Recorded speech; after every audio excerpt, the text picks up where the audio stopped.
akan mengetengahkan hanya poin garis besar saja daripada Sirah Nabawiyah, dan juga karena pertemuan kita 1 bulan 1 kali ya. Pada hari ini tentang tema yang mengerucut ke kota Mekah, kita akan mengambil ibrah dan teladan dari fase kelahiran Nabi kita Muhammad SAW. Minimal ada 2 poin besar yang akan kita gali tentang bab keyatiman, apa hikmahnya untuk kita, dan bab bagaimana orang tua harus memiliki optimisme setiap bayi lahir daripada rahim kita, sebagaimana optimisme keluarga Rasul SAW dengan kelahirannya, karena ini kelahiran cahaya, keluarga cahaya. Kenapa disebut itu? Karena Nabi SAW diutus dan bahkan dilahirkan di tengah kondisi gelapnya masyarakat jahiliyah pada waktu itu. Semua orang pada menanti-nanti semuanya akan kehadiran sosok ini, meskipun mereka tidak semua mengetahui tanda-tandanya, kecuali mereka yang betul-betul faham tentang Taurat dan tentang apa yang diturunkan Allah, kabar-kabar kitab sebelum Al-Quran diturunkan tentang adanya sosok Nabi yang nanti akan menjadi penerang, menjadi cahaya bagi gelapnya dunia pada waktu itu. Sehingga jamaah yang Allah muliakan, kalau kita ambil garis besar yang pertama terkait tentang masalah istilah yang hari ini diviralkan oleh para ulama tentang keluarga cahaya. Kenapa Nabi disebut cahaya, kemudian lahirnya juga digambarkan sebagaimana itu. Apa yang kita ambil pelajarannya adalah optimisme sampai kenapa ya para orang tua dahulu, bahkan para tokoh-tokoh di Arab pada waktu itu sangat bergembira sekali dengan hadirnya ini. Dan inilah yang harus kita ambil semangatnya sebagai orang tua untuk kita hari ini sebagai orang tua. Optimisme bahwasanya setiap kelahiran dari rahim kita, mereka bisa jadi adalah harapan cahaya pada zamannya mereka masing-masing. Saya kaitkan poin ini jamaah sekalian sebelum saya nanti membacakan kisahnya yang lebih rinci terkait optimisme orang tua. Begini ya, tidak jarang kita mendapati ketika Allah ngasih rezeki kepada kita, ngasih rezeki kepada kita ya, tiba-tiba positif. Bukan tiba-tiba Ustadz ya, ada sebab dan akibat kok, tidak ada tiba-tiba positif ya. Terkadang ada keluhan yang biasa muncul, seakan-akan anak itu nanti akan mendompleng rezeki kita. Saya sampaikan kalimat ini penting ya, ini untuk tambahan saja, tapi ini garis besar yang bisa kita praktekkan. Akhirnya Nabi SAW dan antusiasme orang-orang yang menyambut kegembiraan, dan nanti akan kita kisahkan bagaimana Muthalib sang hadirnya cucu kan tanpa kita menerima pikiran yang dan harus kita hilangkan ya, pikiran bahwa oleh rezeki kita, si khawatir waduh satu berarti nambah biaya gitu ya. Meyakini Allah itu ketika disebut sebagai Rabb, maka Rabb itu sempurna, tidak mencipta saja. Rabb itu disebut sempurna karena juga akan memelihara dan menjaga serta akan memberikan rizki. Jangan yang Allah tetapkan akan sempurna kepadanya. Amin dabatin fil ardi illa 'alallahi rizquha. Dan tidaklah ada binatang melata pun di muka bumi ini kecuali Allah Subhanahu wa taala telah tetapkan kadar rizkinya. Meskipun nanti ada pelajaran tentang bab ikhtiar rizki ini seperti apa yang benar. Apakah cukup kita mengandalkan dengan keyakinan itu, nunggu hujan dari langit, ada bentuk uang mampir di halaman kita, tinggal nyaponi, tinggal masukkan kresek begitu ya? Ya tentunya tidak ya. Ya tentunya tidak. Kembali jamaah. Jadi sekali lagi nggak boleh kita berburuk sangka terhadap justru itu suatu rezeki yang bisa jadi didambakan oleh banyak manusia. Alhamdulillah itu rezeki. Nggak boleh kita kecewa. Ya, nggak boleh kita kecewa. Kemudian Kalau kita gali dari beberapa sirah para soleh terdahulu, banyak orang-orang hebat jamaah sekalian, ya, yang justru pada awalnya ini mereka tidak dalam kondisi lingkungan, entah itu kondisi masalah terkait masalah kesehatan, tetapi tadi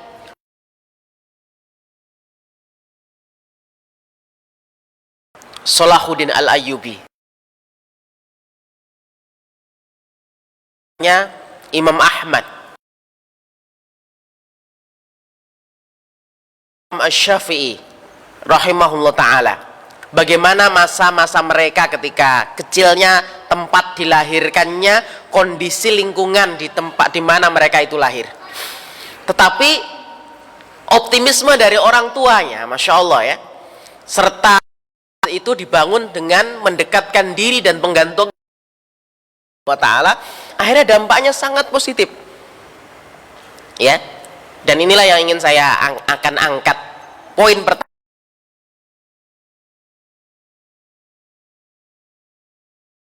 berupa anak, ketika kita ibu-ibu hamil dan sebagainya, menjadi satu wasilah kita untuk semakin syukur kepada Allah dan memiliki optimisme bahwasanya bisa jadi mereka adalah pemimpin yang Allah titipkan di rahim kita.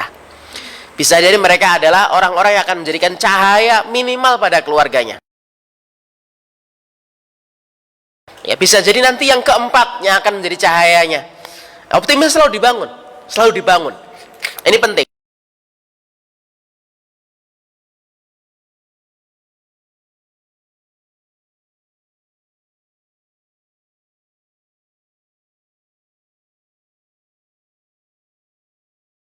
Bagaimana seorang ibu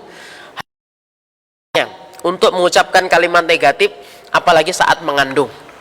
Saat mengandung, jamaah, Allah itu memfungsikan indera manusia itu yang pertama kali dari telinga, mata. Mana duluan Bu yang pertama kali aktif? Telinga atau mata? Telinga ya. Wallahu akhrajakum min butuni ummahatikum la ta'lamuna syai'ah. Pertama kita blank, nggak ngerti apa-apa. Yang pertama Allah fungsikan baik, dan itu adalah satu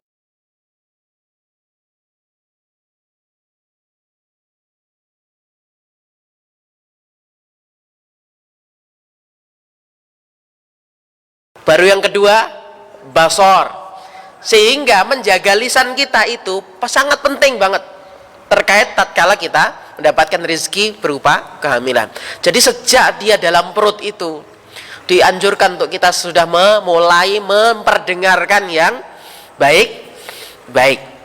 Karena nanti jamaah sekalian, anak-anak di fase-fase sampai nanti lahir, sebelum fase 5 tahun itu, mereka akan lebih mudah mengetahui, memahami, bisa menghafal sesuatu yang sering mereka dengar, meskipun mereka nggak bisa baca ya, didikte, ditalaki ya, suruh ngikuti ya. Maka tidak heran ada anak-anak bisa mohon maaf ya, lagu bahasa Inggris padahal lahirnya di Jawa begitu ya. Ya apa? Itu mungkin yang sering diperdengarkan oleh emaknya gitu ya.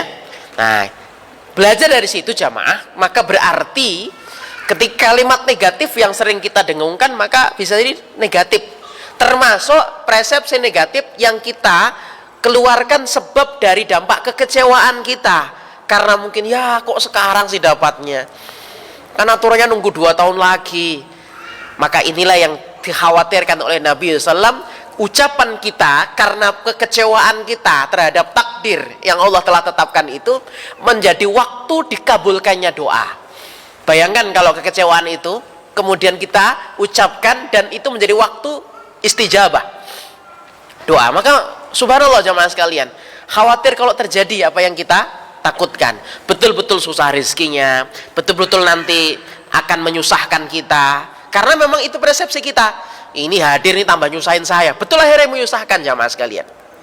Maka kembali kepada poin kita di pelajaran sirah yang pertama ini, kelahiran Nabi SAW disebutkan oleh para ulama sebagai kelahiran cahaya, dan itu merupakan optimisme yang dibangun oleh orang-orang di sekitar, terutama oleh kakeknya yaitu Abdul Muthalib, bahwasanya kelahiran Nabi diharapkan menjadi pelita di tengah gelap gulitanya jahiliyah pada waktu itu.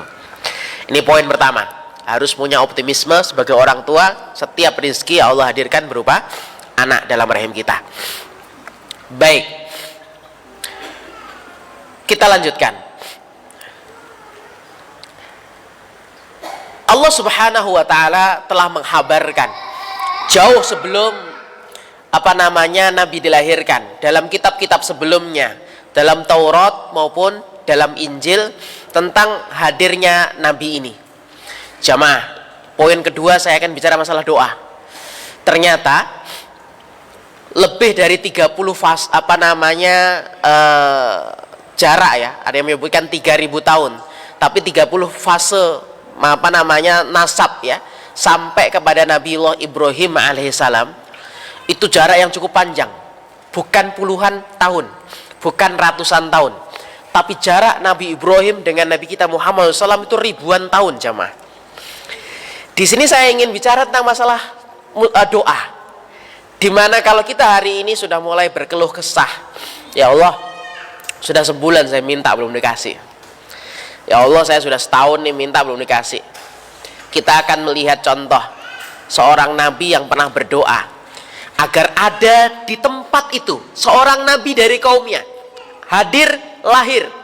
Itu sudah dipanjatkan oleh Nabiullah Ibrahim sejak beliau itu meninggikan Ka'bah bersama Nabi Ismail. Kita bisa melihat firman Allah Subhanahu wa ta'ala terkait tentang masalah apa yang pernah didoakan oleh Nabi Ibrahim alaihissalam. Silakan dibuka dalam Al-Baqarah ayat 127. Kita masih muqaddimah ini ya. Jadi lahirnya Nabi SAW itu merupakan salah satu bukti Allah itu maha mengabulkan doa. Dan Allah Subhanahu wa ta'ala mengabulkan doa terkadang waktunya tidak bisa kita tentukan. Ada yang hitungannya hari, ada yang bulan, ada yang tahun. Dan kita di sini akan belajar sabar serta khusnudzon kepada Allah. Seorang Nabi Khalilullah meminta agar hadir di tengah-tengah masyarakat itu nanti lahir seorang Nabi dari mereka, bukan dari yang lain, tapi dari mereka. Maksudnya apa? Dari turunannya Nabi Ismail alaihissalam. Kita lihat ayatnya, sebenarnya nanti jamaah bisa melihat mulai ayat 127 supaya ngerti runtutan peristiwa detailnya. Jadi Nabiullah Ibrahim alaihissalam itu berdoa itu setelah beliau meninggikan bangunan Ka'bah. Sejarah Ka'bah mungkin jamaah sudah pernah mendapati kisahnya. Yang bangun Ka'bah siapa, Bu? Yang bangun Ka'bah siapa? Hah? Nabi. Nabi siapa? Nah, baik. Inna awwala baitin, ya, rumah pertama yang ada di bumi ini letaknya di Bakkah, Makkah. Allah katakan itu kapan? Sudah ada manusia di bumi? Belum. Itulah kenapa rumah Ka'bah disebut rumahnya Allah, karena yang bangun Allah. Ya, barulah nanti ada fase banjir Nabi Nuh, terus kalau ibu baca kisahnya ya. Nah, ini fase di mana Nabi Ibrahim berdoa. Ini beliau meninggikan bangunan itu. Jamaah kalau sekarang lihat ada Hijr Ismail, ya. Dulu bangunan Ka'bah itu batasnya sampai Hijr Ismail itu. Sehingga itulah kenapa kita hari ini kalau tawaf tidak sah kalau kita nerabas jalan pintas masuk dalam Hijr Ismail kalau dibuka pintunya loh ya. Karena tempat itu orang berebut juga untuk sholat. Ya, untuk mengambil pahala sama sholat setara dengan dalam Ka'bah, karena memang itu bagian dalamnya Ka'bah. Sehingga kita tidak boleh ketika tawaf itu jalan pintas lewat Hijr Ismail, ya, karena itu termasuk jadi bagian Ka'bah. Saya mengajak tadi membuka surat Al-Baqarah untuk memahami tentang dahsyatnya doa dan sabarnya seorang berdoa, dan husnudon yang harus kita bangun tatkala kita meminta apapun hajat kepada Allah Subhanahu wa taala. Ini belajar dari Nabi Ibrahim yang meminta supaya nanti akan muncul nabi di tempat itu. Ayat 127 nanti Ibu bisa baca, saya ngajak langsung pada poinnya. 129. A'udzubillahi minasyaitonir rajim. Rabbana wab'ats fihim rasulan minhum. Rabbana. Ketemu ayatnya? Ya. Rabbana, wahai Rabb kami, dalam mereka ini, dalam kaumnya, rasulan, seorang rasul, minhum, dari mereka, bukan dari orang luar Arab, ya, bukan dari jalurnya luar Nabi Ismail, bukan, tapi dari jalur anak turunannya Nabi Ismail, yang mereka nanti yatslu alaihim ayatika, yang nanti Nabi itu akan memiliki tugas membacakan kepada kaumnya ayat-ayatmu, wahai Allah. Wa yu'allimuhumul kitab wal hikmah, mengajarkan mereka Alkitab ini dan hikmah. Wa yuzakkihim innaka antal azizul hakim. Kalimat yang terakhir untuk membangun optimisme. Allah itu maha perkasa, lagi maha bijaksana. Apa optimisme yang dibangun ketika kita meminta? Artinya nggak ada yang mustahil loh kita minta sama yang maha kuasa, Al-Aziz, maha perkasa. Dan kita membangun optimisme positif bahwasanya Allah itu karena maha bijaksananya ngerti kapan memberikan jawaban dari setiap doa kita. Itu karena Allah Al-Hakim. Hakim, bijak. Kapan ini nggak layak kalau diberikan sekarang, ini nanti, ini waktunya nanti. Dan kita lihat ini Bu, inilah doa yang terpanjang yang Allah kabulkan. Lebih dari 3000 tahun. Doa ini baru dikabulkan dan lahirlah Nabi kita Muhammad Sallallahu Alaihi Wasallam. Jadi meminta agar memiliki keturunan yang soleh itu wajib bagi orang tua. Tapi kita nggak ngerti generasi mana yang mereka nanti akan jadi cahaya bagi kaumnya di masanya, di zamannya. Ini penting. Tugas kita ya Allah, Rabbi habli minas solihin. Nggak ngerti. Anak kita, anak pertama mungkin belum, cahaya sudah ada, cuman ada lagi semburat cahaya di anak kedua. Tugas kita yang memintakan mereka yang terbaik. Ini optimisme para nabi dahulu terhadap anak turunannya. Bisa jadi bukan di zamannya, tapi di zaman yang berikutnya, zaman berikutnya lagi, sampai nanti pada 3000, lebih daripada 3000 tahun. Ya, Masya Allah ya. Jadi husnudon kepada Allah, yakin bahwasanya Allah itu akan memberi di waktu yang tepat dan terbaik menurut Allah Subhanahu wa ta'ala. Nah, ini pertama. Jadi merupakan doa dari Nabi Ibrahim. Maka Nabi kita Muhammad SAW pernah mengatakan dakwati abi Ibrahim. Jadi ini karena doanya kakekku Ibrahim. Wa bisyarati Isa qaumah, kabar gembira yang dikabarkan oleh Nabi Isa kepada kaumnya. Ini terkait masalah hadis kelahiran Nabi SAW. Jadi Nabi SAW mengatakan, jadi saya lahir itu satu doa kakek saya. Ya, lahirnya saya di sini nih. Kakek saya yang minta. Ini nanti lahir di sini bukan dari yang lain. Lihat Nabi mana yang lahir di sekeliling Ka'bah? Tidak ada, cuma satu saja. Ibu kalau tarik sudut jari yang pernah umroh ya, sudut Hajar Aswad, lurus nanti ujungnya ke sofa. Kita nyudut ya, nyudut ini. Insya Allah bisa bayangkan ya. Sudut Hajar Aswad, lampu hijau itu di atas, lurus nanti sofa. Lurus lagi nanti sedikit naik tangga eskalator, ada pintu namanya Babus Salam. Lurus lagi lunjut, itu sudutnya sama, lurus ke sana. Nah, sekarang dibangun perpustakaan. Nah, itulah tempat lahirnya Nabi Shallallahu Alaihi Wasallam. Udah pernah ke perpustakaan itu? Belum. Biasanya jam umroh nggak diajak ke sana, kecuali jalan sendiri. Ya, nggak ada. Bukan. Nah, Nabi Ismail lahirnya di mana? Di Mekah atau bukan? Di Mekah beliau sudah dibawa, bayi dibawa bersama ibunda Hajar. Hanya Nabi SAW. Maka apa kata Nabi kita Muhammad SAW? Dakwati abi Ibrahim. Ini doa kakek saya ini. Yang kedua, bisyarat Isa qaumah.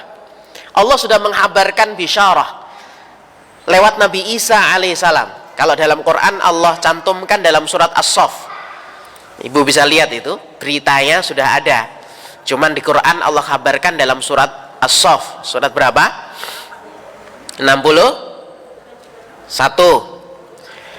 Allah berfirman di ayat yang ke-6 As-Saff, sebelum Al-Jum'ah, As-Saff surat 61, a'udzubillahi minasyaitonirrajim, ayat yang ke-6.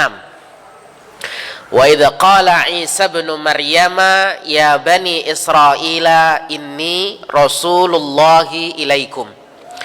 Dan tatkala Nabi Isa putra Maryam berkata, wahai bani Israel, inni rasulullahi ilaikum, sesungguhnya aku ini adalah Rasulullah kepada kalian, utusan Allah kepada kalian. Kata siapa ini? Nabi Isa alaihissalam. Musaddiqan lima baina yadayya minat Taurat. Jadi Nabi Allah itu pasti membenarkan kitab sebelumnya. Ya. Maka kenapa orang Nasrani sekarang dibilang kafir? Karena dia mengingkari kitab sebelumnya dan mengingkari kitab sesudahnya. Apa yang diingkari oleh orang Nasrani? Taurat. Kitab sesudahnya Al-Quran. Maka dia kufur. Awalnya Nasrani merasa katakan an-nasara muslimuna fi zamani Isa. Mereka muslim pada zamannya Nabi Isa. Orang Yahudi muslim pada zamannya Nabi Musa. Nah, mereka kufur karena mengingkari Injil kalau orang Yahudi. Begitupun mengingkari Al-Quran. Nah, di sini Nabi Isa alaihissalam mengatakan, aku ini diutus sebagai utusan Allah, musaddiqan lima baina yadayya, membenarkan kitab yang ada sebelumku, minat Taurat, dari Taurat, wa mubasysyiran bi rasuli ya'ti min ba'di ismuhu Ahmad. Dan saya ini juga diberikan oleh Allah mubasysyiran, kabar gembira. Jadi kabar gembira itu sudah diinformasikan kepada nabi-nabi sebelum Nabi kita Muhammad SAW. Nanti akan ada nabi min ba'di, setelahku, ismuhu Ahmad, namanya adalah Ahmad. Jadi pada masa Nabi Isa alaihissalam sudah ada kabar tersebut, ya. Oleh karena itu nanti saya diingatkan akan sedikit mengisahkan tentang perjalanan ke Syam Abdul Muthalib dan 4 kawannya, yang ketika nanti itu bertemu dengan pendeta Nasrani, menanyakan Anda dari mana. Itu salah satunya kenapa kok mereka faham, karena betul dalam isi Injil maupun Taurat kedatangan Nabi yang terakhir ini telah dikhabarkan. Baik, apa kata Nabi Shallallahu Alaihi Wasallam berikutnya? Jadi tadi karena doa kakekku Ibrahim, ini kabar gembira yang telah Allah turunkan kepada Nabi Isa. Wa ru'ya ummi allati ra'at ka'annahu kharaja minha nurun adha'at lahu qusurus Syam. Jadi sang ibu, siapa ibunya? Rasulullah? Aminah. Ini pernah dimimpikan oleh Allah Subhanahu wa taala. Yang dikandungnya itu cahaya. Dan cahaya itu katanya kharaja minha nurun adha'at lahu qusurus Syam.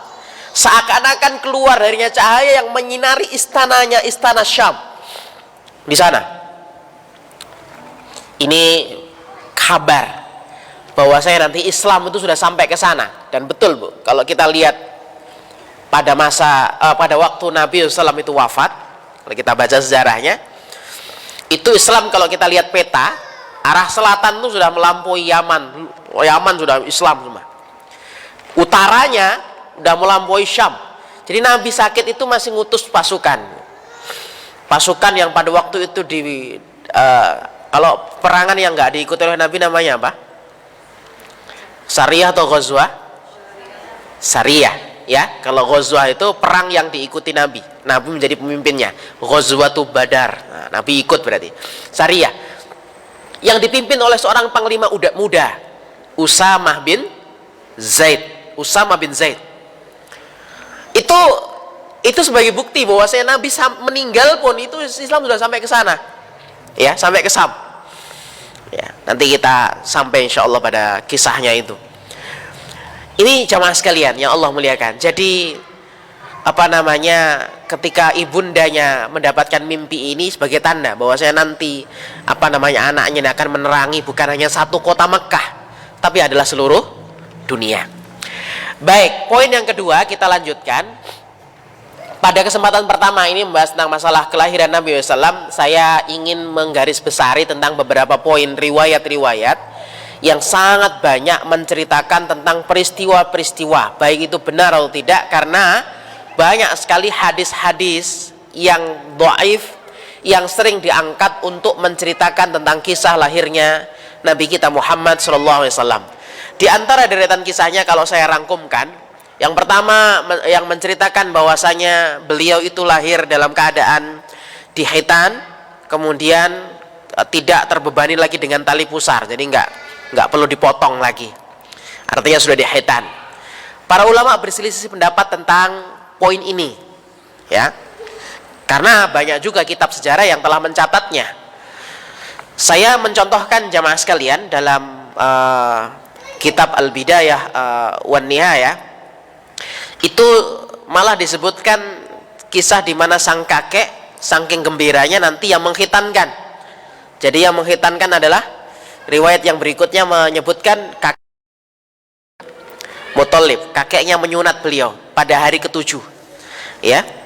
Meskipun riwayat ini juga disebutkan lemah.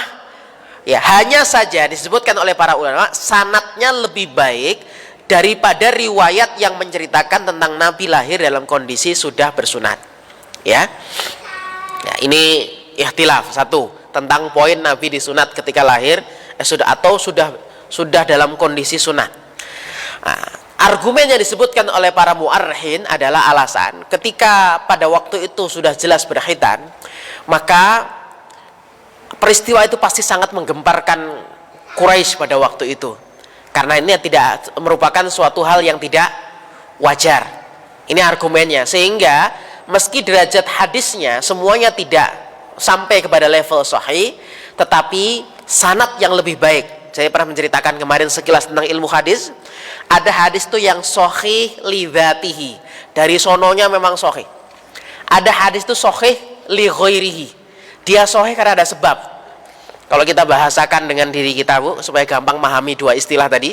Ada sahih li dzatihi, ada sahih li ghairihi. Itu kalau kita bahasakan dengan kita supaya lebih paham caranya adalah kita ini orang lahir itu ada yang dari bawaannya memang sudah bongsor besar badannya, tulangnya udah gede. Ya. Ada yang untuk membesarkan itu perlu latihan. Nah, kalau perlatihan itu namanya sahih li ghairihi. Dia perlu fitness, perlu push up, baru gede. Ada yang enggak, dari sononya badannya gede-gede, gitu ya. Nah, itu namanya sahih li dzatihi. Cara memahami istilah hadisnya gitu caranya. Nah, sama jamaah sekalian, ada riwayat yang dia mungkin tidak sahih, tapi ada grade yang bisa naik menjadi hasan. Hasan li ghairihi, paling enggak. Sehingga itulah yang diambil oleh jumhur para ulama untuk menyimpulkan mana yang lebih layak diambil untuk menjadi pijakan dalil referensi. Begitupun dengan poin ini. Apakah Nabi lahir dalam keadaan sudah tersunat, atau riwayat yang kedua yang menyebutkan pada hari ke-7 kakeknya menyunat beliau. Ya. Ini dalam kitab Sirah An-Nabawiyah As-Sahihah di halaman 100 saya kutipnya. Disebutkan pula terkait bab yang kontroversi adalah masalah tanggalnya. Saya sebutkan dulu beberapa hal yang kita hari ini pasti mendapati perselisihan pendapat. Kalau harinya sepakat para ulama. Hari apa lahirnya? Yaumul Isnin. Itulah Nabi SAW dalam banyak hadisnya ketika ditanya kenapa beliau shaum pada hari itu, beliau mengatakan dzaka yaumun wulidtu fihi. Itu adalah hari di mana aku dilahirkan di dalamnya. Wa yaumun bu'ithtu au unzila alayya fi. Jadi hari Senin itu ada 3 poin, Bu. Satu, lahirnya Nabi sallallahu alaihi wasallam. Yang kedua, diangkatnya Nabi sallallahu alaihi wasallam pada hari Senin. Ya.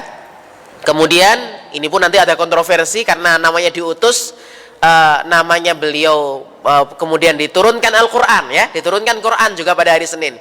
Inilah yang akan menjadi kontroversi berikutnya, bulannya apakah Ramadan atau Rabiul Awal, gitu ya. Jadi saya akan aja ada beberapa pendapat, karena yang masyhur karena memang jumhur ini Rabiul Awal yang lebih sahih. Tapi saya kenalkan ya dengan ada perbedaan pendapat. Ada yang mengatakan Ramadan karena menghitungnya ini usia 40 Nabi diangkat di bulan Ramadan, maka narik mundurnya sampai Ramadan berikutnya. Sehingga pendapat kelompok pertama ini mengatakan wah Nabi bulan Ramadan lahirnya, bukan Rabiul Awal. Ya. Jadi yang disepakati cuma harinya, hari Senin. Bulannya ada ikhtilaf. Meski jumhur ulama mengatakan, konsensus para ulama mengatakan yang lebih tepat adalah bulan Rabiul Awal. Nah, yang lebih ikhtilaf lagi tanggalnya, Bu. Kalau harinya sepakat, bulannya masih ada ranah ikhtilaf. Karena tadi terkait masalah turunnya pertama kali Quran dan pertama kali Nabi diangkat menjadi Nabi umur berapa? 40. Itu kan di bulan Ramadan turunnya Quran. Sehingga mereka mengambil garis besar, oh berarti kalau ditarik ke belakang Nabi lahirnya ya di Ramadan. Ini pendapat yang pertama. Sehingga jangan kaget kalau ada yang pernah membaca pendapat ini, yaitu terkait masalah di bulan Ramadan. Ada dalam kitab Al-Bidayah wan Nihayah jilid ketiga halaman 376. Pendapat ini disebutkan adalah pendapat yang lemah, yang mengatakan tadi Nabi lahir pada bulan Ramadan. Kalau Senin sudah sepakat. Ya. Jumhur ulama sekali lagi berpendapat beliau di bulan Rabiul Awal. Ini para ulama madhab Syafi'i, An-Nawawi, Ibnu Katsir, Adz-Dzahabi dan sebagainya juga menyebutkan hal yang sama. Tetapi untuk masalah tanggalnya ini lebih banyak lagi pendapatnya. Saya pernah membaca lahir tanggal 2 Rabiul Awal. Yang paling masyhur 2, tanggal 9 sama tanggal 12, paling masyhur. Dari 9 dan 12 maka yang paling masyhur lagi ya 12. Tapi kalau kita pernah baca beberapa kitab sejarah, mulai ada yang berpendapat tanggal 2 Rabiul Awal, ada yang berpendapat tanggal 8 Rabiul Awal, ada yang berpendapat tanggalnya 10 Rabiul Awal, ada yang berpendapat tanggal 17 Rabiul Awal. Paling banyak pendapat itu perselisihannya menentukan tanggal lahirnya. Kalau hari sepakat, bulan cuma 2 ikhtilafnya, Ramadan sama Rabiul Awal. Tapi kalau hari banyak, 2, 8, 10, 17, 9, kemudian 12. Nah, intinya terkait masalah tanggal tidak ada dalil yang kuat ataupun sahih yang menyebutkan bahwasanya Nabi kita Shallallahu Alaihi Wasallam dilahirkan pada tanggal yang dimaksud, ya. Sehingga orang yang memastikan bahwasanya Rasulullah itu pasti lahir di tanggal 12, pasti memastikan ya, maka sikapnya disebut tidak tepat. Ya kalau memastikan. Kenapa kok nggak boleh memastikan? Karena masih ada ranah peluang perbedaan di dalamnya yang itu mereka juga punya pijakan, sumber dan dalil. Ya. Baik, itu terkait masalah perbedaan lahirnya, tanggalnya, harinya dan bulannya. Sekarang jamaah sekali Allah muliakan, bagaimana hari ini kita melakukan refleksi dengan lahirnya Nabi SAW. Jadi ada beberapa sikap kaum muslimin yang hari ini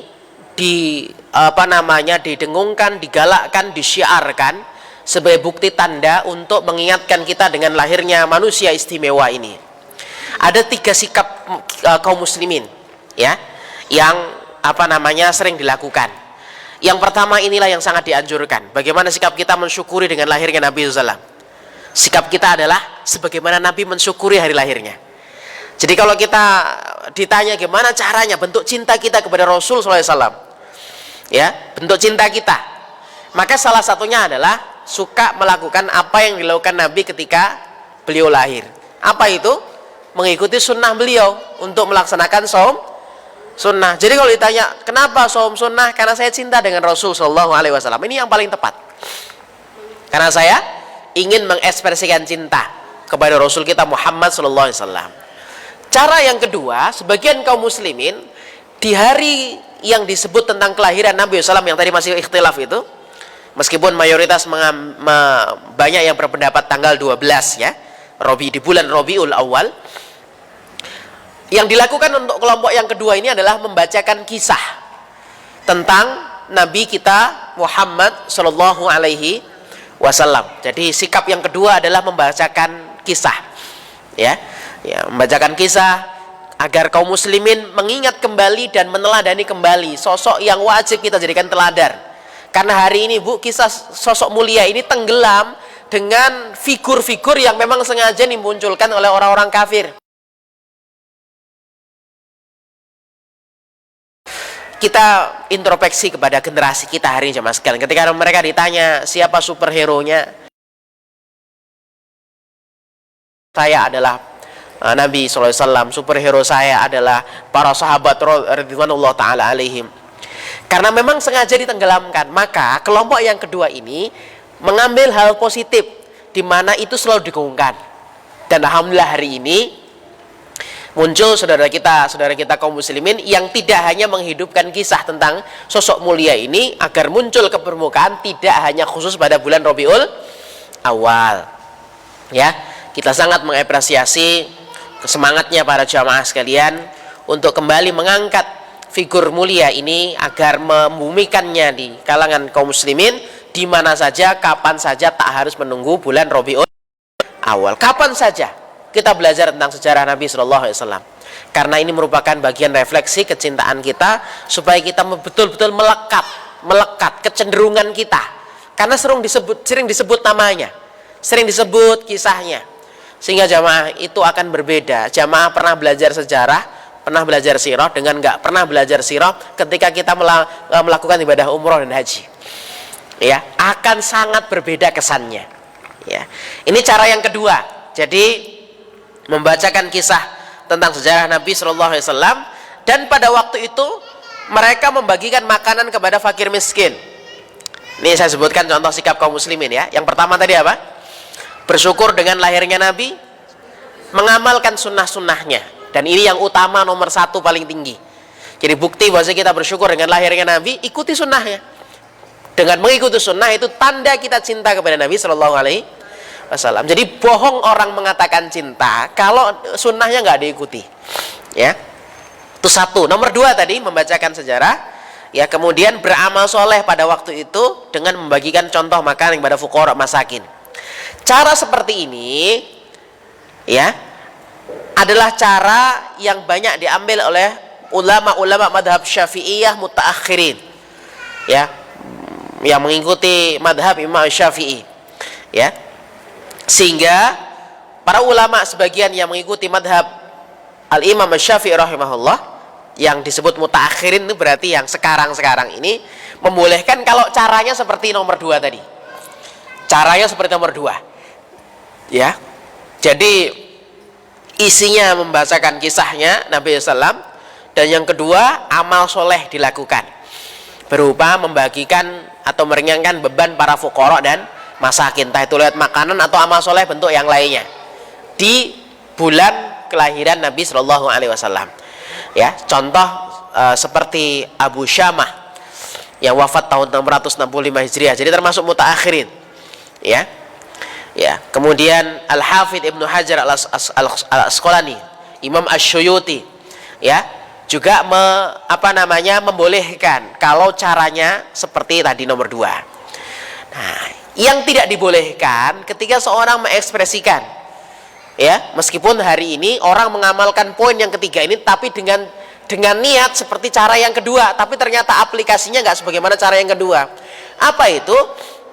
Mereka mengadakan dan memperingati acara ini dengan hura-hura berlebihan, dengan mencampur adukkan kemungkaran di dalamnya, mencampur adukkan kemungkaran di dalamnya, meskipun masih kontroversi pula dalam bab ini. Saya contohkan mencampur adukkan kemungkaran dengan hadirnya musik-musik di dalamnya ketika mau menunjukkan ekspresi kita kepada Nabi kita Muhammad SAW. Nabi terkait tentang masalah ini, jamaah sekalian Allah muliakan, terkait tentang masalah bab ini dalam mensyukuri kelahiran Nabi SAW, terkait masalah bab contoh menghadirkan musik contohnya, para ulama menyebutkan kenapa seorang mencuri alat musik tidak dipotong tangannya. Ngungkit bab itu, ya. Alasannya adalah dalam syariat Islam nih Bu, jadi kalau ada orang mencuri alat musik nilainya ratusan juta sekalipun alat musiknya itu, nggak akan dipotong tangannya, karena dia dikategorikan mencuri khamr. Sama, ya, dikategorikan mencuri khamr, dikategorikan mencuri lahmal khinzir, daging babi. Ya, jadi ulama 4 madhab itu menyebutkan demikian. Contoh, siapa yang menyebutkan demikian? Al-Imam Asy-Syafi'i dalam kitab Al-Um, kitab Indo itu, Al-Um, pernah dengar kitab itu? Al-Um, kitab Imam Syafi'i. Ya, beliau mengatakan kalau ada orang alat musiknya dicuri, maka pencuri tadi tidak perlu dipotong tangannya, karena hukum dia mencuri alat musik itu sama dengan mencuri bir, mencuri daging babi, karena disebutkan sama-sama keharamannya. Saya mencontohkan begitu, mengekspresikan cinta kita kepada Rasulullah dengan cara itu. Atau mungkin mengekspresikan cintanya dengan tasyabbuh kepada orang-orang yang non muslim dalam mengekspresikan cinta kepada figur-figur yang mereka kagumi. Mereka mengagumi figurnya, contoh berlebihan ya, seperti mereka mengagumi Nabi Isa alaihissalam yang diangkat levelnya bukan sebagai manusia biasa, tapi juga sebagai anaknya Tuhan. Apa yang dilakukan dalam ekspresinya? Berlebih-lebihan, sehingga Nabi SAW mengatakan, la tatruni kama atratin nasara Isa bin Maryam. Janganlah kalian berlebihan dalam melakukan ekspresi itu, kekaguman kepadaku, sebagaimana orang Nasrani melakukan ekspresi itu kepada Nabi Isa alaihis salam. Berlebihan, banyak hal yang hari ini kita sering lakukan. Jadi tasyabuh, ekspresi sebagaimana orang Nasrani melakukannya. Orang Nasrani itu kelahiran Nabi Isa ada istilah namanya telur Paskah. Betul? Ada yang mualaf di sini? Tahu telur Paskah? Nah, ya, wallahu alam bisawab. Kita hari ini juga mendapati sebagian saudara kita kaum muslimin dalam mengekspresikan cinta kepada Rasulullah SAW juga hintalu habang, hintalu kuning, hintalu hijau, hintalu dan sebagainya. Rangkaian hintalu berjaret di atas pohon pisang. Baik, ini poin yang ketiga. Jadi yang pertama tadi, itulah yang harus kita ambil.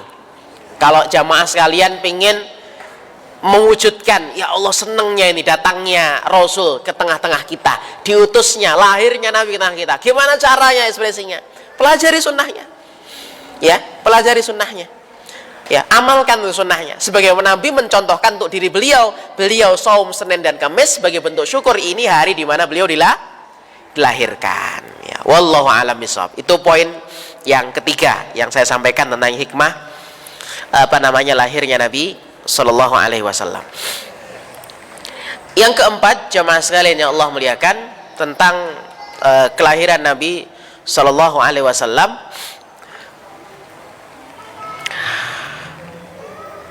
Tanggal sudah tadi ya, bulan sudah, hari sudah, serta rangkaian ikhtilafnya sudah saya jelaskan. Nama sekarang, nama beliau adalah Muhammad. Ada kisah menarik jamaah sekalian terkait tentang masalah dari mana asal muasal nama Muhammad ini. Dalam beberapa kisah sejarah mengangkat dari kisah sang kakek, yaitu Abdul Muthalib. Ya. Jadi waktu di Mekah itu Bu, beliau menggendong cucunya itu, dipamerkan kepada yang lainnya, dia langsung dibawa ke Ka'bah, dan ketika ditanya, dikasih nama siapa cucumu ini? Saya kasih nama Muhammad.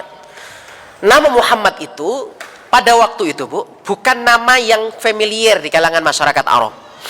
Ya, nama yang cukup asing di kalangan masyarakat Arab, tapi maknanya sudah mereka ketahui, yaitu orang yang terpuji. Maka ketika Abdul Muthalib ditanya tentang kenapa engkau namakan cucumu dengan Muhammad, apa kata beliau? Semoga anak ini nanti akan dipuji oleh penduduk langit dan mendapatkan pujian oleh penduduk bumi. Itu jawaban sang kakek, saking senangnya dengan lahirnya ini. Jadi sebelumnya ini ada semacam kompetisi jamaah sekalian. Beliau pernah berjalan ke Syam dalam perjalanan dagang bersama 3 orang kawannya. saya pernah menuliskan nama kawannya, Sulaiman bin Mujazi. Satu, Sulaiman bin Mujazi. Ini kawannya sang kakek. Yang ketika itu, ini tokoh-tokoh, kepala suku semua. Ada juga namanya Khulailah bin Hajij. Khulailah bin Hajij. Dan yang ketiga namanya Himran bin Rabi'ah. Saya ulangi, Sulaiman bin Mujazi. Sulaiman bin Mujazi. Yang kedua Khulailah bin Hajij, yang kedua. Yang ketiga Himran bin Rabi'ah. Jadi 4 orang bersama Abdul Muthalib melakukan perjalanan ke arah Syam. Di sana mereka itu ditemui oleh beberapa pendeta-pendeta Nasrani. Jadi ditanya, "Weh, ini dari mana ini? Rombongan mana ini?" "Rombongan Mekah." "Rombongan Mekah." Maka pendeta itu langsung menanyakan tentang apa namanya, betulkah dari Mekah? Kenapa? Karena dalam kitab kami telah dihabarkan nanti akan lahir di sana seorang yang bernama Ahmad atau Muhammad, lahir di sana. Sejak kalimat itu didengar oleh 4 orang ini, Abdul Muthalib dan 3 orang kawannya, mereka bertekad, bahkan ada yang berlomba. Siapapun di antara kita nanti yang punya anak dan cucu duluan, maka anak tersebut layak untuk kita kasih nama Muhammad.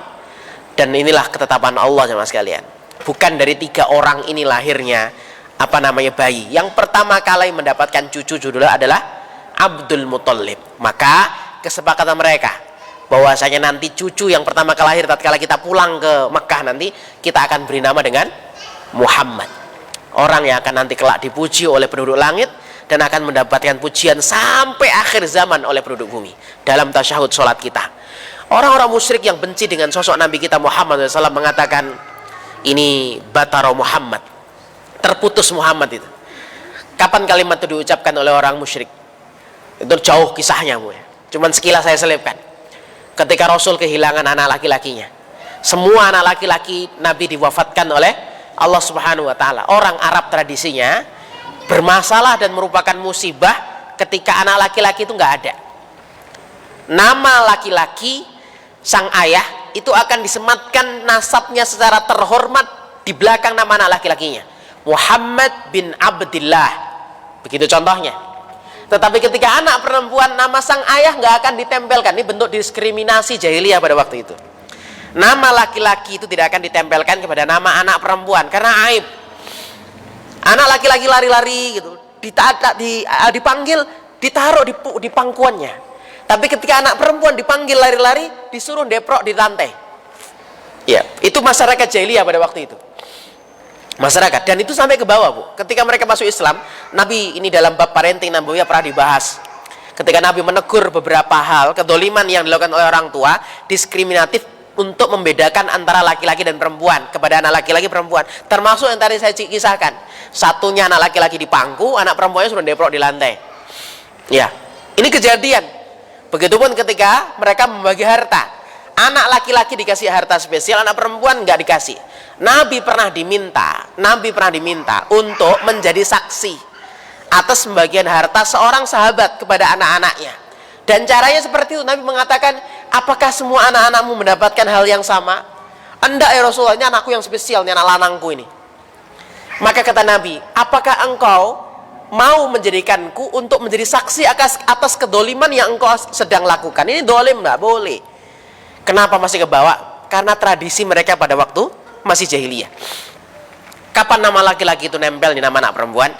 Dan inilah saya katakan ini tradisi jahiliyah, yaitu tatkala mereka sudah bersuami, maka yang nempel di belakang nama perempuannya adalah nama suaminya. Dalam Islam, kalau sampai merubah nasab, tidak boleh. Tapi kalau hanya sekedar untuk identifikasi, masih dibolehkan. Contoh, ada ibu namanya Ibu Maryam. Di sini orangnya ada 3. Kita ini untuk mengidentifikasi, Maryamnya Pak Soleh, Maryamnya Pak Budi, atau Maryamnya Pak Iwan, gitu ya. Maka sekedar untuk identifikasi ini istrinya siapa, maka diperbolehkan. Tapi kalau mengganti nama sampai mengganti akte, tidak perlu, Bu. Karena ini merupakan tradisi jahiliyah. Yang menyematkan nama laki-laki di belakang namanya itu adalah ketika dahulu mereka tidak mendapatkan hak nama dari sang ayah. Karena diskriminatif perlakuan kepada anak perempuan. Jadi yang pakai bin itu anak laki-laki aja. Maka ketika Nabi kita Muhammad SAW itu meninggal anak laki-lakinya, semua orang serentak mengatakan batara Muhammad, terputus Muhammad, nggak akan disebut namanya. Allah balas mereka, enggak, ini betul sebenarnya nama yang dikasih kakeknya.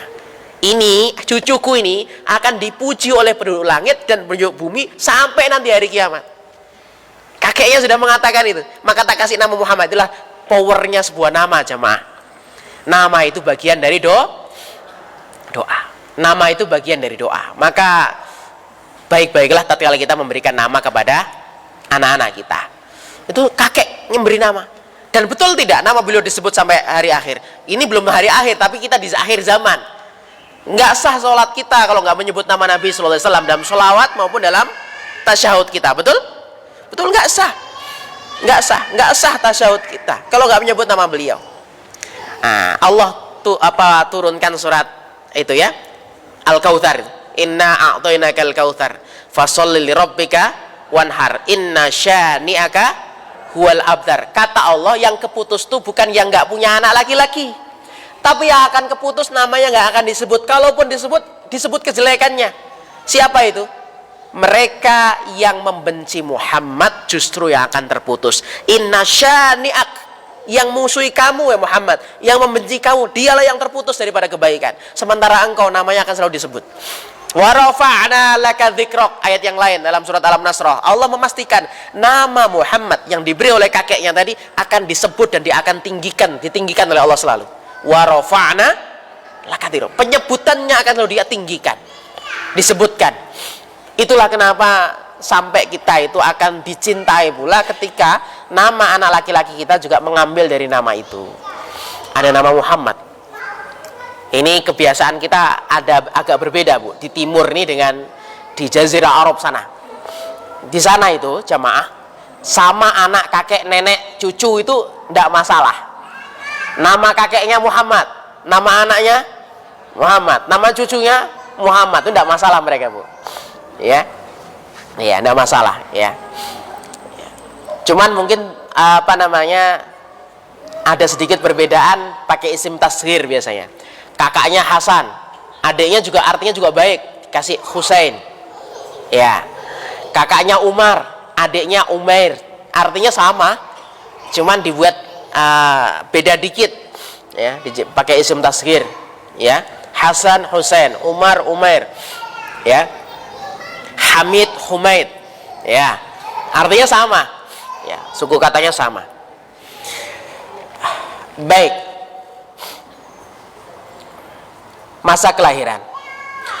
Jamaah yang Allah muliakan, jadi nama itu tidak populer di kalangan orang Arab, tapi akhirnya mereka paham.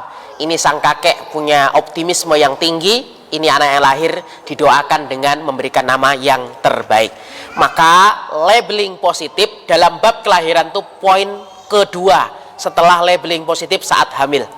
Dan itu dibahas nanti dalam kisah tentang Maryam. Kalau kita sambungkan punya korelasi, Bu. Kisah kenapa sang kakek ini ngasih nama Muhammad. Ya, optimisme.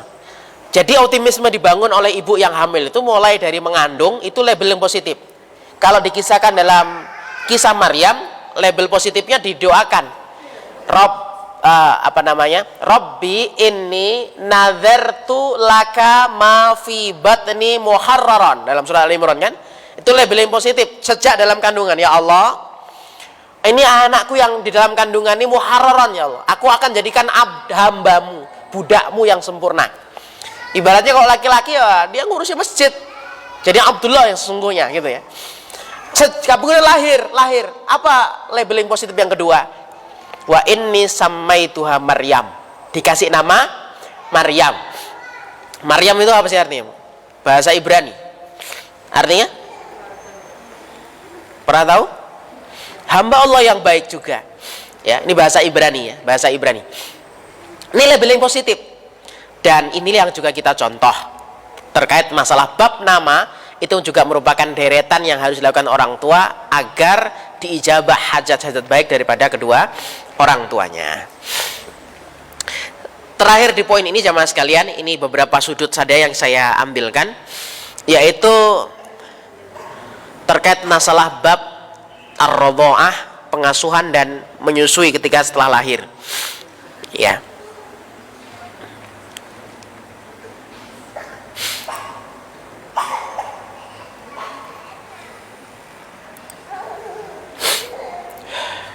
Baik. Bab keyatiman insya Allah kita akan sampaikan hikmahnya di kesempatan yang lainnya, karena tadi saya menjanjikan di awal kita akan ngambil pelajaran besar dengan bab tema keyatiman, plus minusnya apa ya, anak yatim atau kondisi di mana anak kecil di lingkungan yang susah ya. Dan nanti ada hikmah sampai kenapa Nabi SAW di Bani Sa'ad dan sebagainya itu mengandung hikmah yang sangat luar biasa jemaah sekalian. Saya tambahkan sedikit terkait tentang masalah menyusui ya, masalah menyusui. Bab ini merupakan bab yang ketiga setelah labeling positif dalam kelahiran, yaitu bab menyusui. Karena Islam sangat memperhatikan poin ini ya. Masyarakat Arab dahulu terbiasa untuk menyusukan anak-anaknya dengan alasan faktor kondisi Mekah pada waktu itu dan daerah sekeliling yang tidak di dataran tinggi itu rentan sekali, daya tahan anak-anak itu tidak kuat karena penyakit, wabah penyakit ya. Sehingga mereka banyak mencari dari badui ataupun orang-orang yang tinggal di dataran tinggi, lebih tinggi, untuk menyusukan anak-anaknya. Pertama karena kondisi cuaca lebih sejuk ya. Yang kedua, kalau bahasa kita sekarang itu lebih steril dari polusi lah kalau kita sekarang ya. Ya, daerah itu. Ya, sehingga menjadikan fisik nanti pertumbuhan anak-anaknya jauh lebih baik. Ya, dan itu pun 2 tahun. Maka nanti kita akan mendapati kisah Nabi pun juga akan dikembalikan kepada sang ibu 2 tahun meski nanti meminta lagi. Ya, dikembalikan lagi. Karena nanti kasus pertama pembelahan dada Nabi kita Muhammad SAW itu masih pada pengasuhan Halimah As-Sa'diyah. Ada yang menyebutkan umur 4 tahun atau minimal di bawah umur 6 tahun pembelahan dada yang pertama kali. Ikhtilaf para ulama tentang persis angkanya. Ya, jadi Nabi itu diserahkan lagi, tapi nanti diambil lagi oleh Halimah As-Sa'diyah. Kenapa 2 tahun? Karena begitulah Allah Subhanahu wa taala merintahkan, dan itu tradisi yang berlanjut sampai dalam syariat Islam ini. Masalah menyusui jemaah sekalian, sebelum kita angkat tentang Nabi kita Muhammad SAW, di dalam Islam itu kita diperintahkan untuk mengerjakannya. Aktivitas amal itu bukan fokus kepada air susunya yang nomor 1, meskipun air susu penting sekali. Karena kita menyusui tidak ada susunya juga bermasalah.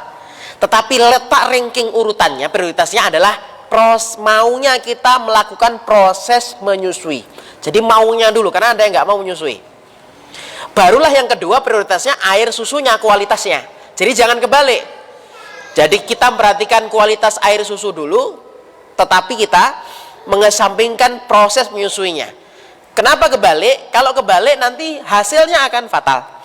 Hasilnya akan fatal. Karena ini proses yang paling mendekatkan diri seorang anak dengan sang ibu. Jadi me time-nya bayi itu di waktu menyusui. Me time Bu ya, bukan mie instannya. Ya, itu dengan bayinya saat menyusui. Maka ketika hari ini dibalik, hari ini semua dibalik Bu. Sehingga banyak seorang ibu yang penting mementingkan air susunya. Sehingga ketika air susu ada, nggak mau menyusui, kita peras, kita keluarkan, kita taruh di tempat-tempat tertentu yang nanti ketika anak itu haus kita berikan itu. Wal walidatu yurdi'na auladahunna. Walidat, para ibunda-ibunda, yurdi'na, pakai kata kerja fi'il mudhari. Insyaallah sudah sering saya ulang, fi'il mudhari itu punya faedah, aktivitas pekerjaan yang sering dilakukan, terus-menerus dilakukan. Berarti ini terus dilakukan oleh seorang ibu. Quran menitik beratkan pada aktivitas menyusuinya, bukan pada air susunya. Meski air susu itu penting, tapi dia nomor yang kedua. Baik, itu poinnya. Saat itu jamaah sekalian, semua orang dari gunung itu semua mencari anak susuan, Bu. Ya. Dan karena faktor ekonomi, jadi termasuk Halimah Sa'diyah. Kalau kita lihat background ekonomi kisahnya, piaraannya kurus-kurus semuanya, termasuk keluarga yang fakir. Suaminya Haris juga demikian, Bu. Suaminya Halimah Sa'diyah, Haris namanya, juga kondisi demikian. Tapi nanti Masya Allah, mengambil Nabi SAW sebagai anak susuan, keberkahan melimpah dan mengalir luar biasa, Bu. Ya. Dan ini kalau kita bisa tarik kesimpulan sampai hari ini, itu pun juga berkahnya kita bersama orang-orang yang soleh. Berkahnya bersama orang-orang yang soleh. Jadi mereka itu mencari, orientasinya apa biasanya orang mencari karena faktor kefakiran? Supaya mendapatkan imbalan. Dan semuanya mencari, mendapatkannya. Halimah Sa'diyah dan Haris ini senantiasa tertinggal tunggangannya, Bu. Ada himarnya itu. Kalau yang lainnya itu mungkin mobilnya mobil, kalau hari ini ya mobil keren semuanya, ini selalu ketinggalan, Bu. Lemah sekali, air susunya kering, ya, sehingga tertinggal pun ketika mendapatkan anak susuan. Nah, kenapa sosok Muhammad ketika bayi tidak diincar oleh mereka lebih dulu? Karena Nabi Muhammad sudah yatim, ya, Nabi Muhammad sudah yatim. Ayah ndak ada, laki-laki menurut mereka ini pilar nih. Kalau nggak ada ayah, siapa yang nanggung nanti ini? Yang bayarin saya siapa ini? Orientasi mereka semua itu, sehingga mereka tidak melirik itu. Dan inilah ketetapan Allah, memilihkan seorang wanita yang terbaik untuk menjadi ibu susunya Rasulullah SAW. Jadi seakan-akan semua itu telah diatur oleh Allah untuk menyambut dan mempersiapkan lahirnya seorang yang sangat istimewa ini. Ya, ya Pak. Siapa yang mengatur itu? Menjadikan orang nggak melirik sosok bayi Muhammad, meliriknya kepada bayi-bayi yang lainnya. Allah takdirkan ini. Ternyata ini nanti yang kena kepada yang datang terakhir. Semua sudah mendapatkan ibu susu kecuali bayi Muhammad. Bayi Muhammad baru mendapatkan susu. Sang suami mengatakan, ambillah ini, mudah-mudahan kita dapat kebaikan dari bayi ini. Betul jamaah sekalian, para mu'arikhin mengatakan, saya pernah membaca ya Allah, ini ekspresi Halimah Sa'diyah itu Masya Allah ya. Beliau mengatakan, ini malam saya baru merasakan istirahat ternikmat ketika menyusui bayi Muhammad SAW. Kenapa ternikmat? Ibu bisa merasakan ya, air susu kering kalau disedot sakit apa enggak? Ini nih susu kering, Bu. Disedot sama anak kecil itu sakit, enggak ada isinya disedot. Dan itu dirasakan oleh Halimah ketika disedot oleh anak-anaknya.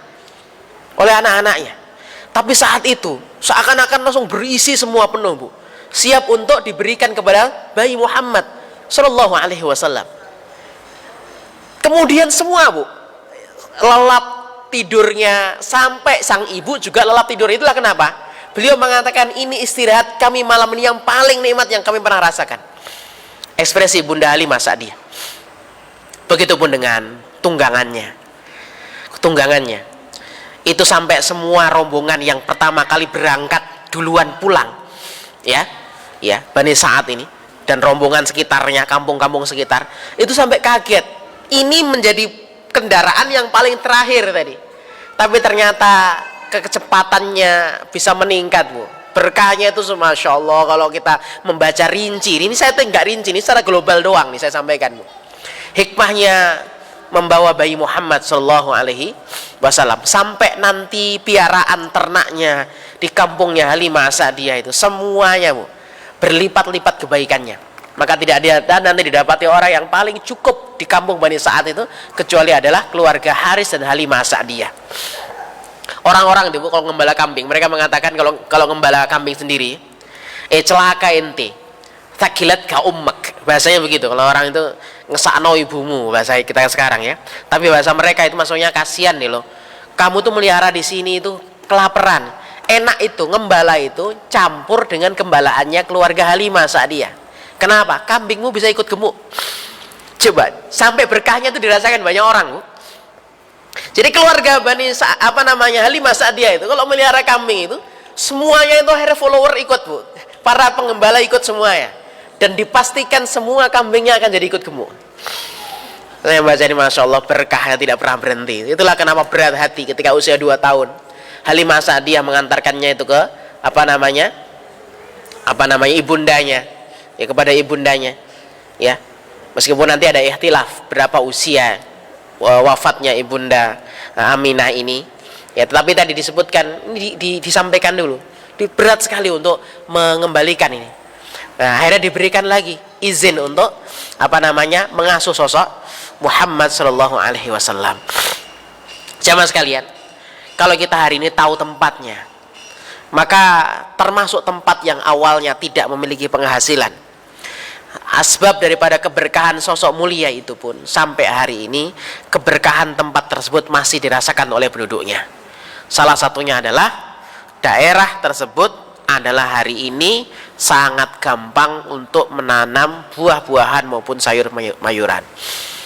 Kalau menurut prediksi kita, dari mana? Taunya gersang, tandus, gunung, bebatuan semuanya. Ya, tapi sejak Halimah Sa'diyah membawa bayi Muhammad SAW, Masya Allah, daerah sekitar dan pegunungan sekitar semuanya menjadi subur, jemaah.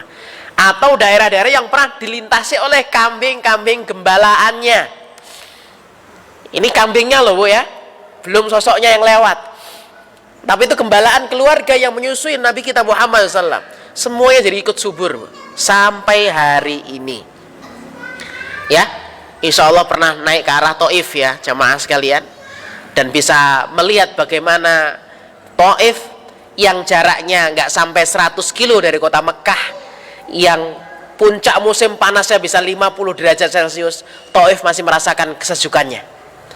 Ya, buah-buahan bisa dihasilkan, bahkan segar-segar dibanding daerah-daerah yang lainnya. Dan itu merupakan keberkahan yang Allah turunkan karena manusia istimewa ini. Inilah yang kita ingin ambil kesimpulan bagian akhir, jamaah sekalian. Keberkahan itu merupakan imam daripada kebahagiaan. Ini kalimat penutup saya. Yang kita pokoknya belajar ini poinnya dan apa pelajaran yang bisa kita praktekkan, oke ya? Itu. Poin yang terakhir yang bisa kita praktekkan adalah bagaimana seseorang itu harus mendahulukan mencari keberkahan sebelum mendahulukan mencari kebahagiaan. Saya ulangi, kita harus lebih dahulukan mencari keberkahan sebelum kita mencari kebahagiaan. Apa sebab? Karena keberkahan merupakan imam segala macam kebaikan. Kenapa keluarga Halimah menerima? Padahal tadi belum ada kabar digaji berapa nyusui Muhammad. Sementara itu menjadi orientasi yang lainnya ketika menyusui bayi penduduk Mekah. Satu yang dicari oleh keluarga ini adalah keberkahan. Dan begitulah hari ini. Rasul itu mengajarkan doa pengantin, bukan doa kebahagiaan. Tapi Rasul mengajarkan doa kepada pengantin, doa keberkahan. Lihat kalimatnya. Barakallahu laka wa baraka alaika wa jama'a bainakuma bihor. Dua keberkahan yang didoakan Nabi untuk pengantin. Biasanya kita, karena mungkin nggak menghafal doa itu, kita sering mendoakan pengantin bahagia ya, langgeng sampai kakek nenek, punya banyak anak. Ada yang salah dari doa itu? Tidak. Baik enggak doanya itu? Baik, tapi ada yang kurang. Karena dia baru memintakan makmum daripada kebahagiaan. Saya contohkan, bahagia sampai kakek nenek. Jaminan enggak bahwa saya bahagia kakek nenek bisa menjamin kita kelak bahagia di akhirat? Enggak. Kalau hidup kita bahagia di dunia enggak diberkahi. Keluarga Samara, Abu Lahab sa istrinya, Samara juga di neraka. Langgeng, Bu, ya. Abu Lahab itu langgeng sampai kakek nenek. Ya. Punya anak. Apakah jaminan ketika anak sudah didapat kemudian pasti bahagia? Belum tentu. Kalau dicabut namanya keberkahan. Maka menarik, Nabi mencukupkan kita mendoakan pengantin itu cuma doa itu. Barakallahu laka. Keberkahan apa yang dimaksud laka? Keberkahan saat engkau merasakan kebahagiaan. Jadi saat kita senang kalau diberkahi, maka keberkahan itu akan membahagiakan. Ada, Bu, orang dapat bahagia enggak diberkahi terus enggak jadi bahagia? Ada. Pernah saya ceritakan kan, orang minta supaya gaji suami naik, pendapatan naik, karirnya meningkat, dikasih, Bu. Awalnya karyawan biasa sampai level direktur didapat. Tetapi berkah ditinggalkan, padahal itu yang dikejar pertama kali. Apa yang terjadi? Sudah jadi direktur bahagia? Anda, istri dikasih mobil, istri dikasih rumah, mobilnya dipakai kadang. Sang istri lebih suka naik Grab. Kenapa? bisa ngobrol dengan sopirnya. Padahal ada mobil, beda kalau nggak ada mobil. Karena diajak bicara sopir Grabnya. Begitu. Artinya keberkahan yang kita harus kejar pertama, jamaah sekalian. Wa baraka alaika. Keberkahan saat apa? Saat kita susah. Jadi Nabi itu mendoakan berkah saat senang, saat so, itu cukup bu doakan pengantin. Karena hidup menikah itu tidak sebagaimana kisah Snow White atau Cinderella, pangeran dan putri menikah bahagia selama-lamanya, dan itu hanya Cinderella. Kalau pernikahan kita ya kadang senyum, kadang menangis. Tapi kalau kita mendatangkan berkah dari Allah, itu orientasi kita dalam berumah tangga, susah senang kita akan bisa bahagia. Kenapa? Karena kita bersama berkahnya Allah. Kayak keluarga Halimah Sa'diyah, yang dikejar bukan duit bayaran menyusuinya, tapi berkah mengasuh anak yatimnya. Dan itulah yang didapat. Kalau berkah yang dikejar, kebahagiaan itu senantiasa menyertai. Sehingga ini pelajaran terakhir yang bisa kita praktekkan. Cari keberkahan untuk keluarga kita dulu, insya Allah bahagia akan ngikut. Gimana caranya Ustadz keberkahan didapat? Keberkahan dan rahmat Allah itu didapat cuman bisa mengamalkan salah satunya firman Allah surat 9 ayat 71. Ya, itu penutupnya. Allah berfirman, wal mu'minuna wal mu'minat ba'duhum awliya'u ba'din. Suami istri harus saling menolong, tolong menolong, saling mengingatkan. Apa yang harus dilakukan? Ya'muruna bil ma'ruf wa yanhauna 'anil munkar. Sering mengingatkan untuk berbuat baik. Sudah melaksanakan kewajiban belum? Mengingatkan agar tidak terjerumus pada yang haram. Ayo ingat tutup auratnya, ingat itu bukan mahram dan sebagainya. Ya. Wa yuqimunas sholata wa yu'tunaz zakah. Kemudian mereka menegakkan sholat, ingat harta. Keluarga yang berkah itu bu tidak selalu ngumpulin, karena dia menyadari kalau ngumpulin terus akan keruh harta itu dan menjadikan kita nggak bahagia. Maka jemaah, orang infak dan sodakoh itu kenapa juga sumber bahagia? Karena jaminan Allah berkahi hartanya. Maka dalam ayat ini sumber keberkahan itu wa yu'tunaz zakah, ada bab zakat. Ingatkan zakat itu bahagia kita bu. Ingatkan infak itu bahagia kita. Air itu kalau mengenang keruh, kalau dialirkan bening. Itu rumus pula dengan harta kita. Kalau kita nampung terus nggak pernah kita keluarkan, keruh, dan itu sumber masalah dalam rumah tangga kita karena dicabut keberkahannya. Tapi kalau keluar ada yang masuk lagi terus begitu, itulah yang menjadikan turunnya berkah. Nah yang terakhir, wa yuti'unallaha wa rasulah. Orientasi hidupnya keluarga ini taat sama Allah dan Rasulnya. Apa kata Allah di ujung ayat? Ulaika sayarhamuhumullah. Mereka yang seperti ini akan selalu mendapatkan rahmat Allah dalam hidupnya. Kalau saudara rahmat ibu, susah senang. Sampai naik roller coaster orang itu teriak karena saking histerisnya. Dia akan semakin erat pegangan tangannya. Tapi kalau orang yang jauh dari keberkahan bu, saat punya masalah, terjun bebas dari roller coaster bu. Apa yang terjadi? Malah celaka. Malah celaka. Itu ilustrasinya. Makanya kalau diberkahi saat susah pun semakin, ayo kita tahajud bareng, ayo kita sujud bareng, ayo kita selesaikan masalah bareng, lebih enak. Tapi kalau jauh semua dari Allah Subhanahu wa taala, jauh dari berkahan, ya sudah, satunya dugem, satunya ya mojok di Melawai, satunya nggak selesai tambahan. Nggak selesai. Wallahu alam bisawab. Mudah-mudahan sekilas dari apa yang saya sampaikan hari ini mampu kita jadikan teladan, mulai dari labeling positif sang kakek sampai tadi hikmah positifnya orang tua terhadap setiap bayi yang lahir, optimisme keluarga cahaya yang tadi saya sebutkan, karena bisa jadi anak-anak kita merupakan cahaya di zamannya masing-masing insya Allah. Dan yang poin terakhir tadi ya, ambil keberkahannya, maka pasti kebahagiaan akan ikut. Subhanakallahumma wa bihamdika asyhadu an la ilaha illa anta astaghfiruka wa atubu ilaik. Hadanallahu wa iyyakum ajma'in. Usi nafsi wa iyyakum bitaqwallah. Faqad fazal mu'minal muttaqun. Assalamualaikum warahmatullahi wabarakatuh.